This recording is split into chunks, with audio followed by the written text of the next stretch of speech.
Game night in Washington, D.C., where the LA Galaxy, along with star player David Beckham, are in town. The crowd isn't huge, but boisterous. The football more industrious than dazzling. In other words, a fairly typical occasion for a league moving into its 14th season.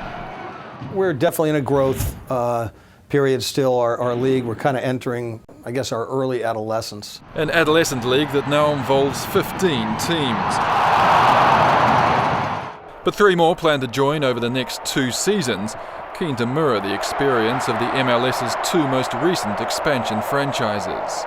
You look at the expansion team of Seattle, and they're averaging upwards of over 25,000 a game. So for an expansion team, that's unheard of. In other clubs, such as Toronto, they play in a 20,000-seat stadium, and they've sold out every match in their 3 years of existence. In Philadelphia, they're confidently building a soccer-specific stadium that'll be ready for the team's first MLS game with a 19,000 capacity. The public response has been phenomenal.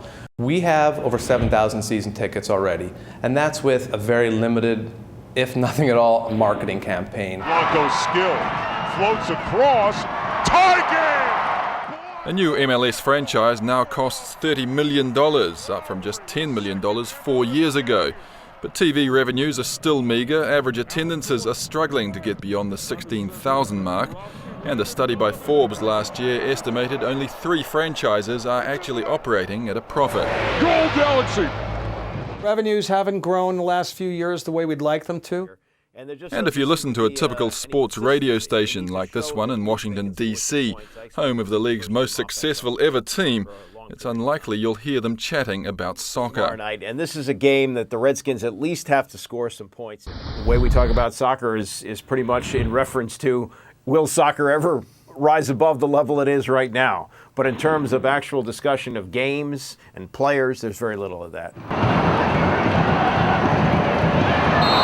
Which is where Beckham comes in. In 2007, the league relaxed its rules to allow each team to buy 1 designated player. So Beckham's $6.5 million pay packet only dents the Galaxy's annual $2.3 million salary cap by $415,000. It was a move designed to bring more star power and attention to the league. Well, for a typical home game this season, DC United have been pulling in 16,000 fans. Tonight, thanks to Beckham, 20,000. So he is making a difference on that count, but is he making a difference to the MLS?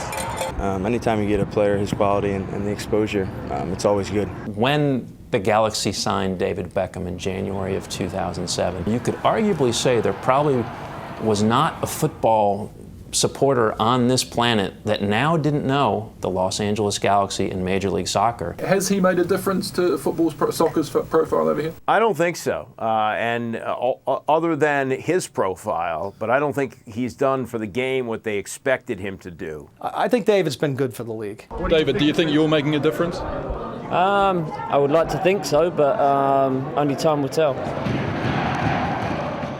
The average league attendance has increased by around 1,000 since Beckham arrived, but while he's drawn in fans and sold shirts, his team has hardly set the league alight, and an unexpected loan spell to AC Milan has generated lots of negative publicity about both Beckham's loyalty and the standard of the league.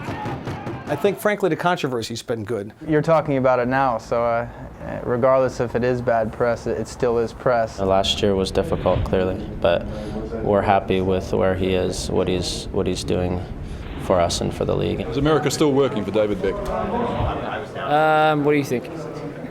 I think so. I think I'm enjoying it, and I'm enjoying the soccer, so I'm enjoying playing with these guys.